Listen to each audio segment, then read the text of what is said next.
యేసయ్యా బంగారు యేసయ్యా, యేసయ్యా బంగారు యేసయ్యా, యేసయ్యా బంగారు యేసయ్యా, యేసయ్యా బంగారు యేసయ్యా. మా ఇంటి వెలుగై మా కంటి వెలుగై, మా ఇంటి వెలుగై మా కంటి వెలుగై, మమ్ము నడిపించే భారము నీదయ్యా. యేసయ్యా యేసయ్యా నా యేసయ్యా బంగారు యేసయ్యా, యేసయ్యా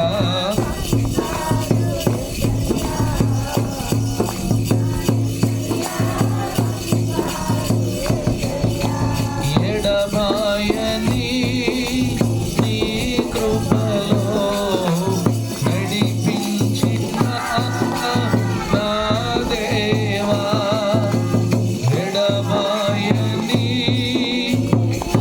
కృపలో నడిపించినావా నా దేవా, మా తోడు నీడగా నా అండగా, మా తోడు నీడగా నా అండగా, నన్ను నడిపించే భారం నీదయ్యా.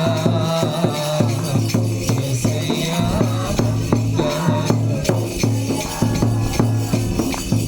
యేసయ్యా బంగారు యేసయ్యా. హల్లెలూయా. బోలో క్రీస్తు మహారాజుకి. మరొకసారి బిగ్గరగా బోలో క్రీస్తు మహారాజుకి. మంచిది. ప్రభు మిమ్మల్ని అందరినీ దీవించును గాక. దేవుని వాక్యాన్ని చూసుకుందాం. పరిశుద్ధ బైబిల్ గ్రంథములు అందరూ ఓపెన్ చేసి పరిశుద్ధ బైబిల్ గ్రంథం అందరూ కూడా చూడాలి. పరిశుద్ధ బైబిల్ గ్రంథం అందరూ కూడా చూడాలి. లోకాసు వర్తమానము మనం అందరము చూసుకుందాం. లోకాసు వర్తమానము పరిశుద్ధ బైబిల్ గ్రంథంలో లోకాసు వర్తమానము 7వ అధ్యాయము, 7వ అధ్యాయము అందరూ చూడాలి. 7వ అధ్యాయము 11వ వచనం. వెంటనే ఆయన నాయనను ఒక ఊరికి వెడుచుండగా. ఆమేన్. దేవుని వాక్యము సెలవిస్తుంది, నాయిన్ అనే ఊరు దగ్గర ఒక యదవరాలి కుమారుడు చనిపోయిన సన్నివేశం. అక్కడ యేసుక్రీస్తు ఆ కుమారుణ్ణి ఎలా బ్రతికించాడు చదవము. ఆయన శిష్యులను బహు జనసమూహము ఆయనతో కూడా వెలుచుండిరి. ఆయన ఆ ఊరి గవిని యొద్దకు వచ్చినప్పుడు చనిపోయిన ఒకడు వెలుపలికి మోసుకొని పోవుచుండును. ఆమేన్. మంచిది. మొదటి మాట ఎవరు మాట్లాడొద్దు, అందరూ శ్రద్ధగా వాక్యాన్ని వినండి. మీకు వివరణ ఇచ్చాను. నాయిన్ అనే ఊరు దగ్గర ఒక యదవరాలంటే యజమానుడు చనిపోయాడు. ఆమెకి ఒక్కగానే ఒక కుమారుడు. ఆ కుమారుడు కూడా చనిపోయిన సన్నివేశం. కుమారుడు చనిపోయినప్పుడు ఆమె ఏ దుఃఖములో ఉంది, ఎలా బాధపడుతుంది? మొదట మాట, యేసు మరి దుఃఖములో ఉన్నవారిని ఆయన వెతికి రక్షిస్తాడు. దేవునికి స్తోత్రం. ఎవరు దుఃఖములో ఉన్నారు అని అంటే, లోకాసు వర్తమానము 7వ అధ్యాయము 11, 12 వచనాల్లో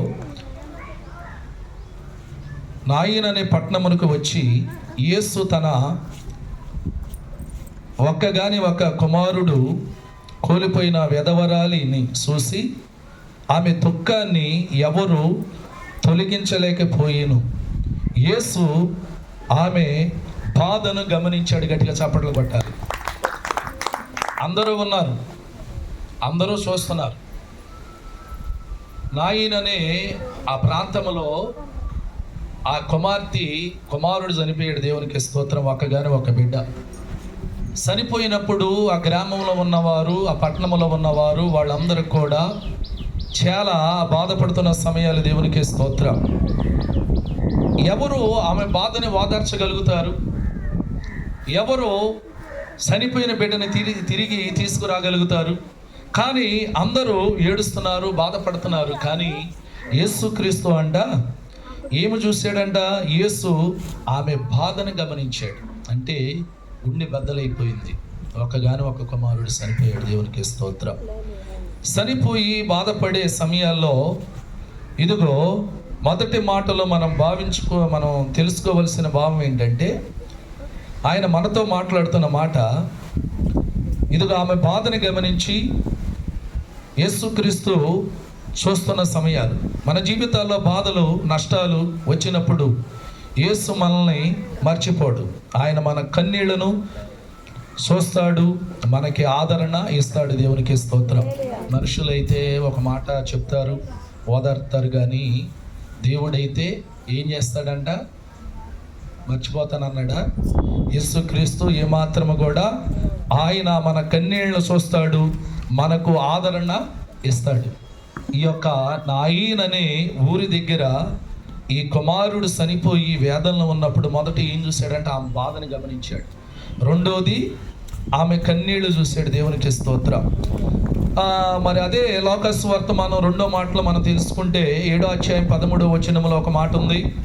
యేసు హృదయము కరుణతో నిండి ఉన్నది. దేవునికి స్తోత్రం. యేసయ్య హృదయం ఎలా ఉందంట? కరుణతో నిండి ఉన్నదంట. దేవునికి స్తోత్రం. పాఠం ఏంటంటే ఈ 2వ మాటలో వెధవరాల్ని చూసిన యేసయ్య ఆమెపై కనికరపడి ఏడవకు అని చెప్పాడు. ఆయన కరుణతో మాటల్లో కాకోకుండా చదవమా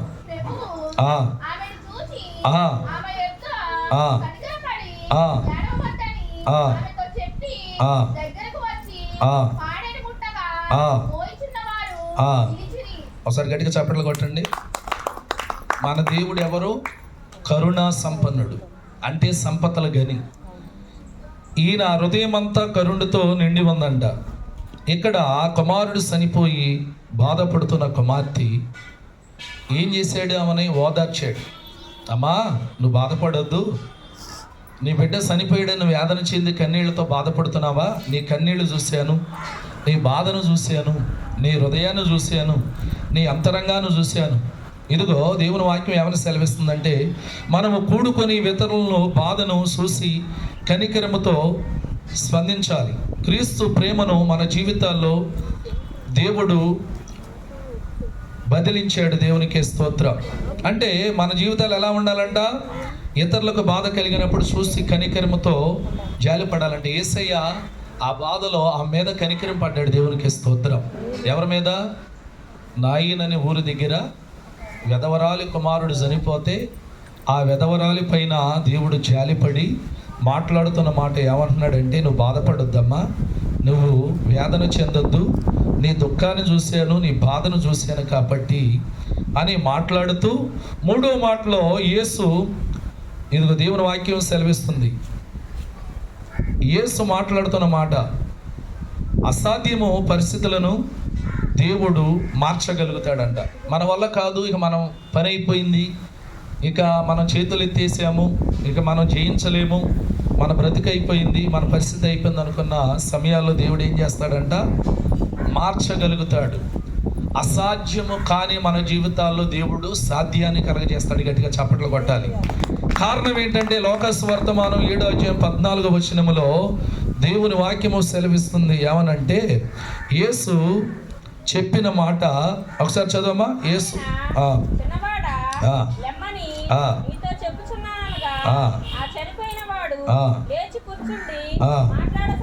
ఒకసారి గట్టిగా చప్పట్లు కొడతాం. ఆ యవనస్తుడు పాడి మీద ఉంటే యేసుక్రీస్తు వెళ్ళి ఏం చేశాడంట? చిన్నవాడా, ఇదిగోండి యేసుక్రీస్తు మాటలో ఉన్న అధికారం. విశ్రాంతి దినమున దేవుడు చేసే అద్భుత కార్యాలు ఎవరికి కనపడవు. దేవుని వాక్యం కూడా సెలవిస్తుంది కదా, ఆయన చేసే కార్యాల కంటే కనపడవు, చెవులు కనపడవు, హృదయానికి గోచరిలో, హృదయానికి తట్టవు. దేవునికి స్తోత్రం. ఈ మాటలో ఉన్న భావం ఏంటంటే ఆమె పరిస్థితి ఎలా ఉంది? కుమారుడు చనిపోయి కన్నీటి సముద్రంలో మునిగిపోయి ఉంది. మాట చెప్పేవాళ్లే కానీ ఆమెను ఓదార్చగలుగుతారా? తిరిగి ఆ బిడ్డను తీసుకురాగలుగుతారా? ఇక్కడ దేవుడు అంటున్నాడు, మీకు అసాధ్యం. ఎవరికి? మానవులైన మనకి. మన వల్ల అయితే ఏదన్నా మనం బ్రతికించగలుగుతామా? దేవుని వాక్యం ఏమైనా చెప్తుందంటే మీకు అసాధ్యమే కానీ దేవుడికి సమస్తమును సాధ్యము. దేవునికి స్తోత్రం. దేవుని వాక్యం సెలవిస్తుంది. ఎవరిని సెలవిస్తుందంటే ఎప్పుడైతే ఆ యవనుని లెమ్మని దేవుడు చెప్పుచున్నాడో, ఆజ్ఞాపించాడో, మరణము కూడా ఆయన అధికారమునకు లోబడింది. గట్టిగా చప్పట్లు కొట్టాలి. మరణం ఎవరికి లోబడిందంట? ప్రభువుకు లోబడింది. అంటే ఇక్కడ నీ పరిస్థితులన్నీ తారుమారైపోయినా ప్రభు దగ్గరికి నువ్వు వచ్చావనుకో, ప్రభు వైపు నువ్వు చూసావనుకో, ప్రభువు నువ్వు అంగీకరించావనుకో, ప్రభు మాటకు లోపడ్డావనుకో, చనిపోయిన కుమారుడు లెమ్మంటే పాడి మీద నుంచి లెగిసి ఏం చేస్తున్నాడంట? దేవుణ్ణి కనపరుస్తున్నాడంట. గట్టిగా చప్పట్లు కొట్టాలి. ఈ మూడో మాటలో ఉన్న భావం ఏంటంటే మనకి అసాధ్యము కానీ దేవుడికి సాధ్యము. మన పరిస్థితులు ఏంటి? మనం ఎలా ఉన్నాం? ఇక్కడ ఆ కుమార్తె వేదన చూశాడంట దేవుడు, ఆమె హృదయాన్ని చూశాడంట, ఆమె కన్నీళ్లు చూశాడంట, ఆమె బాధను చూసి యేసయ్య కరుణామయుడు కదా, కనికర సంపన్నుడు కదా, ఆయన ఆమె మీద జాలి పడ్డాడంట. దేవునికి స్తోత్రం. దేవుని వాక్యం సెలవిస్తుంది. కాబట్టి మొదటి మాటలో దేవుడు మాట్లాడిన మాట ఏంటంటే, ఇదిగో యేసు మాట్లాడుతున్నాడు, దుఃఖములో ఉన్న వారిని దేవుడు ఆదరిస్తాడు. రెండో మాటలు మనం తెలుసుకున్నాం, యేసు హృదయము కరుణతో నింపబడి ఉన్నది. మూడో మాటలు మనము చూసుకున్నప్పుడు, ఏ మనుషులకైతే అన్నీ అసాధ్యమే కానీ దేవుడు అన్నీ సాధ్యమే చేస్తాడు. దేవునికి స్తోత్రం. అందుకనే ఆ కుమార్తె ఎలా ఉందో తెలుసా? ఏ రీతిగా ఉందో తెలుసా? బాధలో, ఎవరు లేక ఒంటరినై అందరికీ నీ దూరమై అనాదిగా మిగిలాను, నువ్వు రావాలేసయ్యా, నువ్వు రావాలేసయ్యా. హల్లెలూయా. ఎవరు లేక ఒంటరినై అందరికీ నేను దూరమై, ఎవరు లేక ఒంటరినై అందరికీ నేను దూరమై అనాదిగా మిగిలాను, నువ్వు రావాలేసయ్యా, నువ్వు రావాలేసయ్యా, నువ్వు రావాలేసయ్యా, నువ్వు రావాలేసయ్యా. నేనున్నానని అందరూ అంటారు, కష్టాలలో బాధలలో తొలగిపోతారు. నేనున్నానని అందరూ అంటారు, కష్టాలలో బాధలలో తొలగిపోతారు. ఒక్కడినై ఒంటరినై అనాదిగా నిలిచాను, ఒక్కడినై ఒంటరినై అనాదిగా నిలిచాను. రావాలేసయ్యా, నువ్వు రావాలేసయ్యా, నువ్వు రావాలేసయ్యా, నువ్వు రావాలేసయ్యా. యేసయ్యా,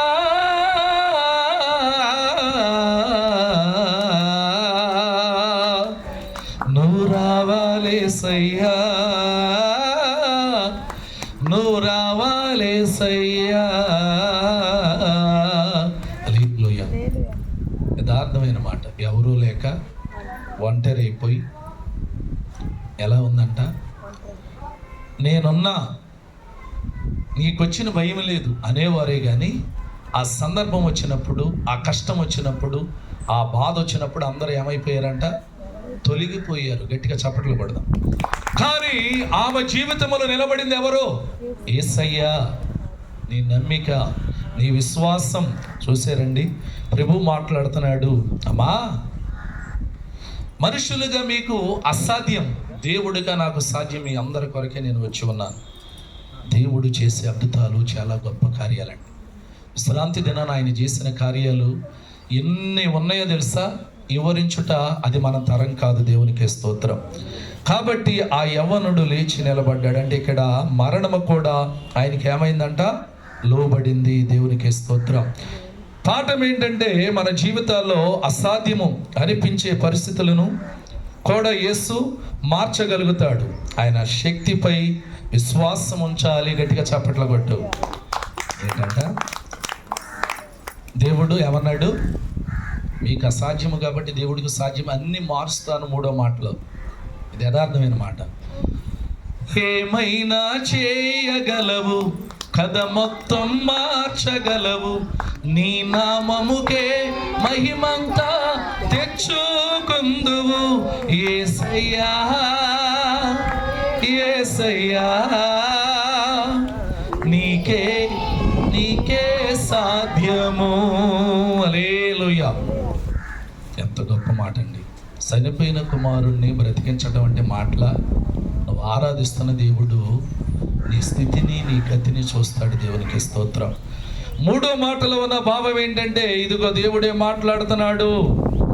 మన జీవితాల్లో అసాధ్యమైన ఆ యొక్క పరిస్థితులన్నీ దేవుడు మార్చగలుగుతాడు. మనం ఏం చేయాలంట? ఆయన యొక్క శక్తి పైన విశ్వాసం ఉంచాలి. దేవునికి స్తోత్రం. 4వ మాటను చూద్దాం. 4వ మాటలో ఉన్న భావాన్ని చూద్దాం. యేసు మాట జీవాన్ని ఇస్తుంది. దేవునికి స్తోత్రం. 7వ అధ్యాయము 14వ వచనం 15వ వచనములో ఒక మాట ఉంది. ఏమనుందంటే, 4వ మాటలో ఉన్న పాఠము చదవమా.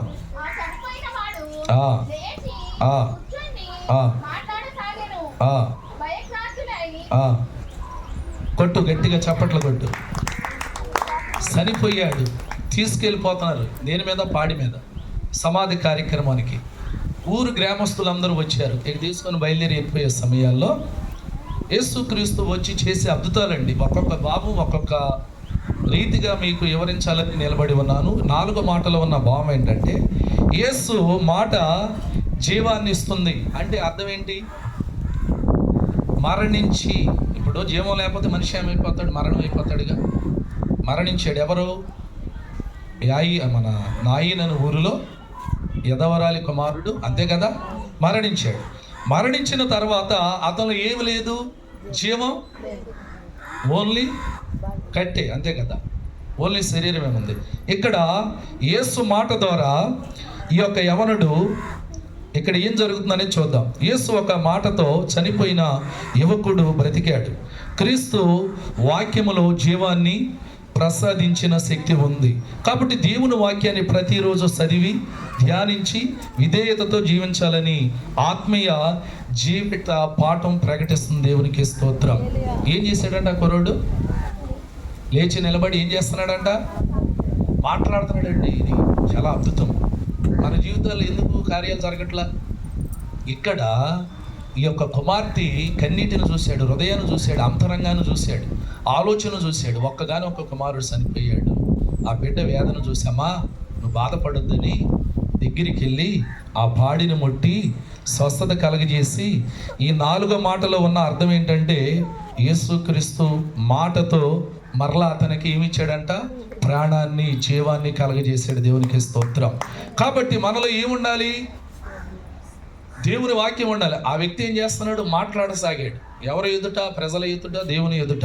అంటే మన జీవితాల్లో ప్రభు ఒక మాట మాట్లాడితే మన జీవితాలు శిథిలమైపోయి, ఇక మనం ఎందుకు బ్రతకాలి, మనం బ్రతుకుతాం వల్ల ఏదైనా ప్రయోజనం ఉందా అనుకున్న సమయాల్లో ప్రభు నిన్నేం చేస్తాడంట? లేవనెత్తుతాడు. గట్టిగా చప్పట్లు కొట్టి దేవునికి స్తోత్రం. కాబట్టి ఇదిగో దేవుని వాక్యం సెలవిస్తుంది. దేవుని వాక్యాన్ని ప్రతిరోజు ఏం చేయాలంట? ధ్యానించాలి. అది కూడా ఎలాగా? విధేయతతో. దేవునికి స్తోత్రం. ఈ యొక్క నాయిన్ అనే ఊరి దగ్గర యదవరాలు కుమారుని దేవుడు మాటతో బ్రతికించాడు. దేవునికి స్తోత్రం. 5వ మాటలో ఒక భావం ఉంది, చూసుకుని మరి చూద్దాము. ఎవరు మాట్లాడొద్దు. 5వ మాటలో యేసు కోల్పోయిన దానిని తిరిగి అనుగ్రహిస్తాడు. ఏంటంట? సమస్తం కోల్పోయాం. ఏముంది మన దగ్గర అంటే ఏమీ లేదు. కానీ నా ప్రభు ఏమంటున్నాడంటే 5వ మాటలో యేసు మాట్లాడుతున్న మాట, కోల్పోయిన దాన్ని తిరిగి నేను అనుగ్రహిస్తాను. లోకస్ వర్తమానం 7వ అధ్యాయం 15వ వచనం చదవమ్మా.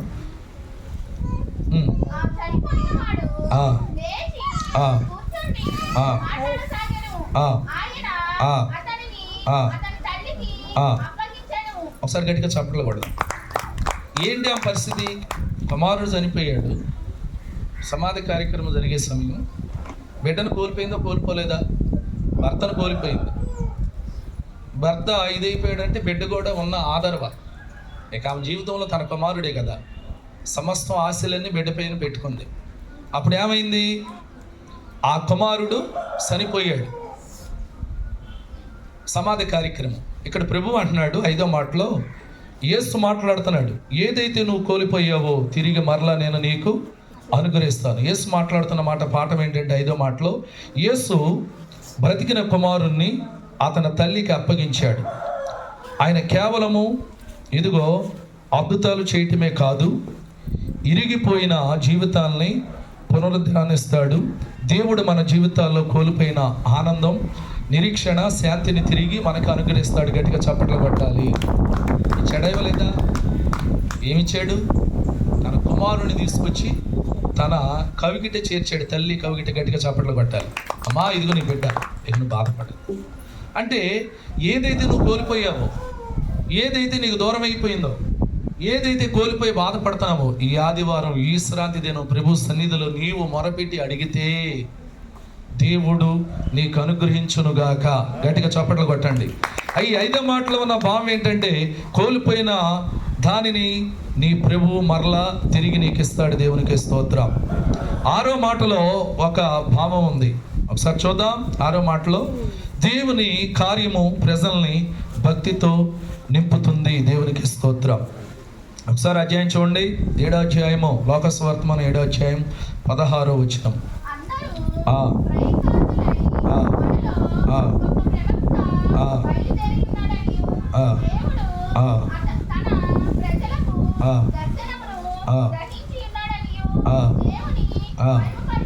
ఒకసారి గట్టిగా చప్పట్లు కొడదాం.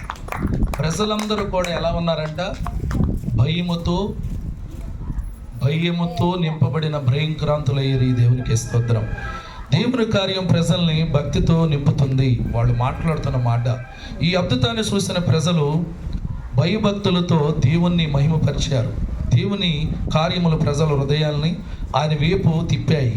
మన జీవితాల్లో దేవుడు చేసే మేలును చూసి ఆయనను మహిమ చెల్లించాలి, ఇతరులను కూడా దేవుని వైపు నడిపించాలి. గట్టిగా చప్పట్లు కొట్టు. ఇక్కడ ఏమంటున్నారు వాళ్ళు?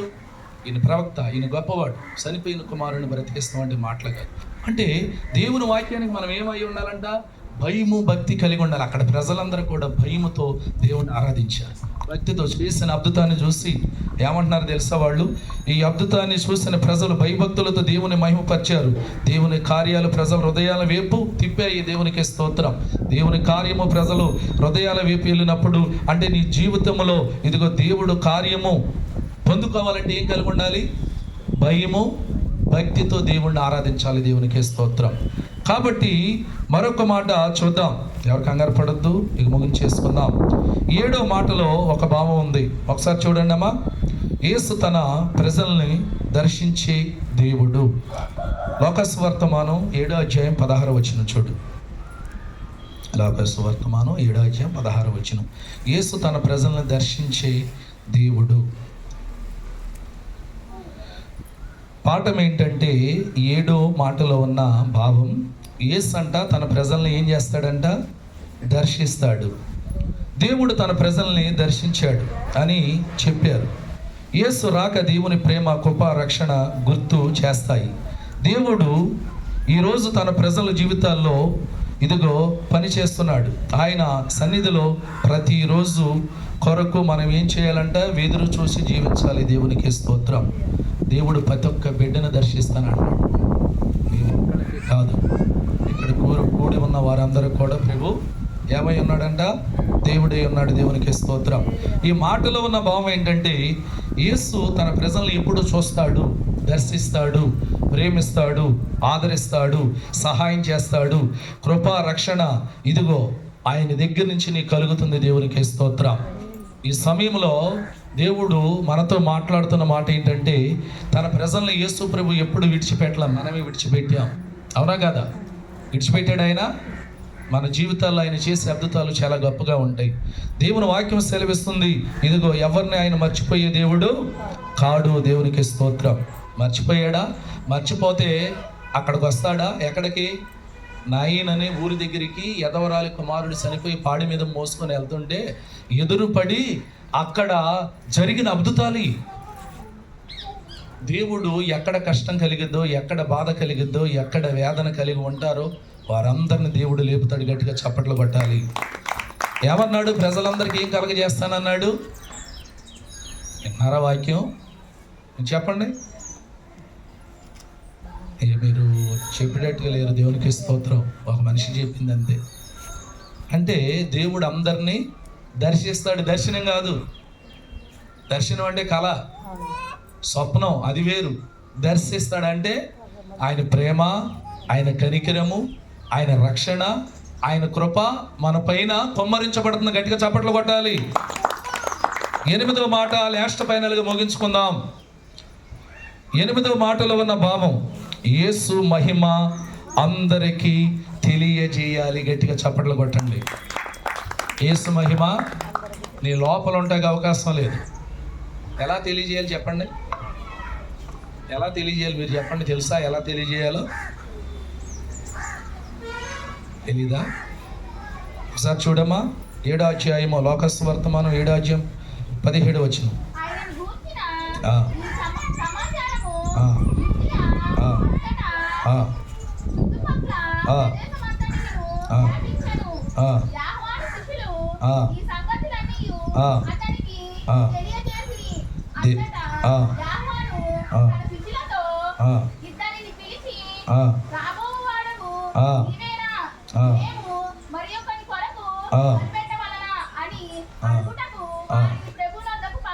చాలు.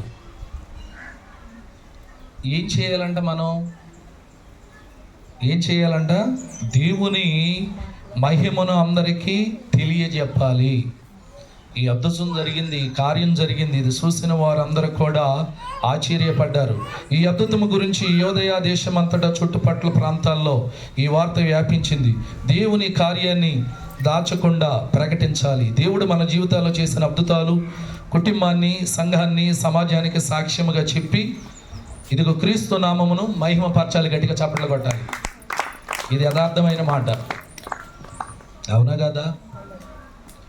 ప్రకటిస్తున్నారు. ఇక ప్రభు గొప్పవాడు, అగో యదవరాలి కుమారుని బ్రతికించాడు. ఆమె కూడా సాక్షిగా నిలబడింది. ఇది ఎవరిలో సాధ్యం అంటే యేసు నామములో సాధ్యం. దేవునికి స్తోత్రం. ఇది ఎవరి వల్ల కూడా కాదు. యథార్థమైన మాట. మన జీవితాల్లో ఎలా ఉండాలంట? మన సాక్ష్యం గ్రామములో, సంఘములో, ఆ పట్టణంలో మన సాక్ష్యం ఎలా ఉండాలంట? దేవునికి మహిమార్థమై ఉండాలి. గట్టిగా చప్పట్లు కొట్టు. ప్రకటించాలి. ఇవాళ నేను ఎలా ఉన్నా ఇది దేవుడి కార్యం. ఈ రోజున నేను సజీవ లెక్కలో నిలబడతా కారణం నా ప్రభు. ఇవాళ నేను ఈ రీతిగా నడుస్తా కారణం నా ప్రభు. ఈ రీతిగా నా కుటుంబం ఉంటా కారణం ఎవరో? ప్రభు. నువ్వు ఆరాధిస్తున్న ప్రభు. దేవుని వాక్యాన్ని వినాలండి. ఎప్పుడు ప్రార్థన అయిపోద్దా, ఎప్పుడు ఇంటికి వెళ్ళిపోదాం అన్న ఆలోచనలో ఉంటే ఆశీర్వాదం నీ పైకి రాదు. ఈ లాస్ట్ ఫైనల్లో ఉన్న మాటను పట్టుకోండి మీరు. అంటే 7 మాటల కంటే 8వ మాట చాలా ప్రాముఖ్యమైన మాట. ఏంటంట? ప్రకటించాలి. ఎవరిని ప్రకటించాలి? నీ గురించి నువ్వు చెప్పుకుంటే ఉందా ప్రయోజనం? దేవుని గురించి చెప్పాలి. యోదయ దేశమంతా చుట్టుపక్కల ప్రాంతాలన్నీ కూడా యేసు చేసిన అద్భుతాన్ని వివరించారంట. దేవునికి స్తోత్రం. దేవుని వాక్యం మాట్లాడుతుంది. నాయిన్ అనే ఊరి దగ్గర ఆ యొక్క కుమార్తె, ఆ కుమారుడు చనిపోయాడని తల్లి కన్నీళ్లతో వేదన చెంది సమాధి కార్యక్రమాన్ని ప్రారంభం చేసుకొని ఆ పాడి మీద ఆ కుమారుని తీసుకొని వెళుతున్న సమయాల్లో ప్రభు వెళ్ళి పాడిన మొట్టగా లేచి నిలబడి మాట్లాడసాగి దేవుణ్ణి గణపరుచుచున్నాడు. గట్టిగా చప్పట్లు కొట్టాలి. ఆ గ్రామం వారు ఉన్నారు, అక్కడ ఉన్నవారు ఉన్నారు, వాళ్ళు ఎవరైనా బిడ్డని బ్రతికించగలిగారా? ఇది ఎవరికి సాధ్యం? నువ్వు ఆరాధిస్తున్న దేవుడికి.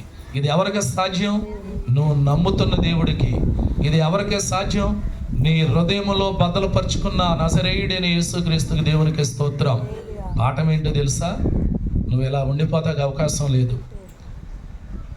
ఈ మాటని ప్రకటించాలి. వాళ్ళు ఏ వాక్యం విన్నావమ్మా అని అంటే, నాయీన్ అనే ఊరి దగ్గర యదవరాలి కుమారుడు చనిపోతే దేవుని వాక్యం దైవజనుడు చెప్పాడండి, ఇదిగో ఆయన కనికర సంపన్నుడు, అలా వచ్చి ఆ కుమారుణ్ణి ముట్టి బ్రతికించి ఆ తల్లి కష్టాన్ని తీర్చాడు. గట్టిగా చప్పట్లు కొట్టు. ఆ తల్లి బాధను తీర్చాడు, ఆ తల్లి కన్నీళ్లను తుడిచాడు. ఈ మాటని ప్రకటించాలి. ఏమని చెబుతావు? లోకాసు వర్తమానము 7వ అధ్యాయము ఆ వచనాలు మొత్తం కూడా చెప్పాలి మీరు. దేవునికి స్తోత్రం. దేవుడు వాక్యము హృదయాలను కదిలించాలి. నమ్మావా? నమ్ముట నీ వలనైతే, లేకపోతే ఏది కూడా సమస్తము సాధ్యమనంటే ఎలా? నువ్వు నమ్మాలి మొదట. దేవునికి స్తోత్రం. ఇక్కడ ఆ కుమార్తె నమ్మింది ప్రభువుని. ప్రభువుని నమ్మింది కాబట్టి యేసుక్రీస్తు ఆమె దగ్గరికి వెళ్ళి ఆమెను స్వస్థపరిచి తన కుమారుని బ్రతికించాడు. దేవునికి స్తోత్రం.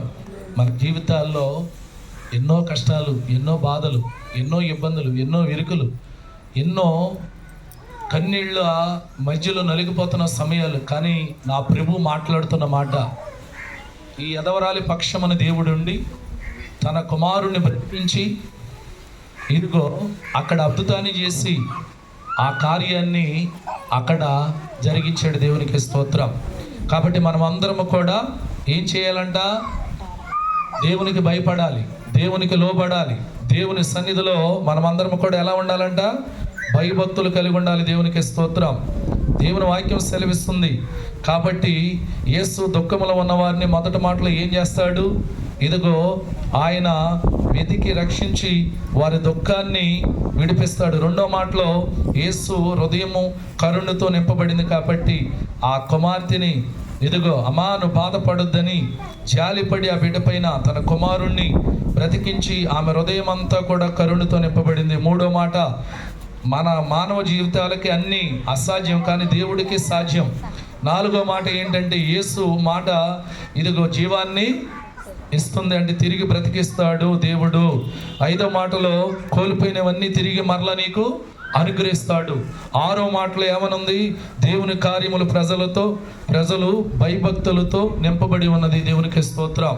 అంటే భయము భక్తితో ఆరాధించాలంటే. ఏడో మాట, యేసు తన ప్రజల్ని ఇదిగో దర్శిస్తాడు, అంటే ఎవరిని విడిచిపెట్టే దేవుడు కాదు. ఎనిమిదో మాట, ఇదిగో ఆయన ఆఖరి మాటలో మాట్లాడిన మాట ఏంటంటే యేసు మహిమను అందరికీ మనం ఏం చేయాలంటే తెలియజెప్పాలి. దేవునికి స్తోత్రం. దేవుడు చేసే కార్యాలు చాలా గొప్పగా ఉంటాయండి. కాబట్టి ఇక్కడ దుఃఖంలో ఉన్న ఆ కుమార్తెను ఓదార్చి కోల్పోయిన తన బిడ్డను యేసయ్య తిరిగి తీసుకొచ్చి ఇచ్చాడు. ఈ సమయంలో నువ్వు ఏది కోల్పోయావో, నీకు ఇష్టం అనేది నువ్వు ఏదైతే కోల్పోయి ఉన్నావో నా ప్రభు తిరిగి మరలా నీకు ఇచ్చును గాక. ఆయన సన్నిధిలో నీవు భయభక్తులతో నడిచిన ఎడల సమస్తం నీకు అనుగ్రహించును గాక. దేవుడు చేసే కార్యము చాలా అద్భుతంగా ఉండిద్ది. ఆయన మన గృహాల్లోకి వస్తే, మన హృదయాల్లోకి వస్తే, మన ఇంట్లో అడుగు పెడితే మన జీవితం అంతా కూడా ఆశీర్వాదాలతో నింపబడింది. దేవుడి కొద్ది వాక్యాన్ని దీవించి ఆశీర్వదించి మహిమ ఘనత ప్రభావములు నా ప్రభువుకే చెల్లునుగాక. అందరూ తలలు వంచండి. ప్రార్థన. కృపాశక్తి సంపన్నుడా, దయగలిగిన తండ్రి, దయగలిగిన స్వామి, విశ్రాంతి దినమున ఇదిగో దేవుడు ఒక గొప్ప కార్యాన్ని చేశాడు. యదవరాలి కుమారుణ్ణి బ్రతికించాడు, చనిపోయిన వ్యక్తిని బ్రతికించాడు. అంటే మానవ జీవితంలో పాఠం ఏంటంటే ప్రభువా, దేవుని వాక్యం సెలవిస్తుంది, నువ్వు నమ్మావా? భయభక్తులు కలిగి ఉన్నావా? మరి దేవుని పైన ఆనుకొని ఉన్నావా? మానవ జీవితాలన్నీ అసాధ్యమే, ఏది చేయలేడు మానవుడు, కానీ ప్రభు సమస్తం చేస్తాడు. కాబట్టి దేవుడు మాట్లాడుతున్న మాట, నీకు అసాధ్యం నాకు సాధ్యం. కారణం ఏంటంటే నీవు ఇదిగో హృదయము కదిలించబడాలి. నాయనని ఊరి దగ్గర ఆ కుమార్తె కన్నీళ్ళని ప్రభు చూసి హృదయం కదిలించబడి వెళ్ళి పాడిని ముట్టాడు, స్వస్థత కలిగింది. చనిపోయిన కుమారుడు తిరిగి బ్రతికాడు. మన జీవితాల్లో మానవ శరీరంగా ఉన్నాం మనం. ఆల్రెడీ చనిపోయిన జీవితాలు క్రీస్తు ప్రేమతో బ్రతికించాడు మనల్ని. దేవునికి స్తోత్రం. మనమందరము కూడా దేవుని యందు భయభక్తులు కలిగి ఉండాలి. కాబట్టి దేవుని వాక్యం సెలవిచ్చినట్లుగా మనమందరము కూడా దేవుని వాక్యాన్ని వినినప్పుడు అందరికీ ప్రకటించాలి. దేవుడు ఆశీర్వాదం ఇస్తాడు, దేవుని కలగజేస్తాడు, దర్శిస్తాడు. తన బిడ్డల పైన కృపా క్షేమాధారాలు నింపుతాడు. ఇక్కడున్న బిడ్డలను ముట్టి దర్శించి ప్రేమించి, అయ్యా ఇదిగో ప్రభువా నీ బిడ్డలందరిపైన నీ కరుణా కటాక్షం ఉంచి, ఇదిగో నాయననే ఊరి దగ్గర ఆ గ్రామంలో ఒక కుమార్తె పట్ల తన బిడ్డను బ్రతికించినట్లుగా ఇక్కడున్న బిడ్డలో ప్రభువా ఎందు నిమిత్తం వేదన చెందుతున్నారు, ఎందు నిమిత్తం కన్నీళ్లు విడుస్తున్నారు, ఎందు నిమిత్తం బాధపడుతున్నారు, కుటుంబాల్లో సరిలేదేమో, ఇబ్బందులు విరుకులేమో, సమస్తాన్ని కోల్పోయినవన్నీ తిరిగి మరలా పొందుకునేట్లుగా సహాయం చేయమని యేసుక్రీస్తు నామం పేరట ప్రార్థిస్తున్నాను తండ్రి.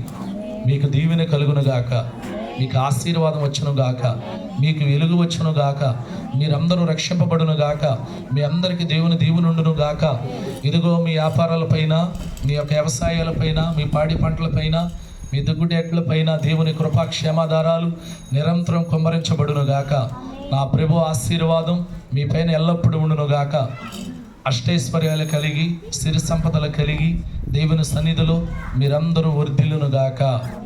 ఆమేన్. యేసు రక్తమే జయం, సిలువ రక్తమే జయం. యేసు రక్తములో సంపూర్ణమైన విజయం మనందరికీ కలుగును గాక. సాతానుకి అనంత నాశనమే కలుగును గాక. ప్రభు రక్తమునకు విజయమే కలుగును గాక. ఆమేన్. యేసయ్యకు స్తోత్రాలు. మీ అందరికీ నా వందనాలు. ప్రభు మిమ్మల్ని అందరినీ దీవించును గాక.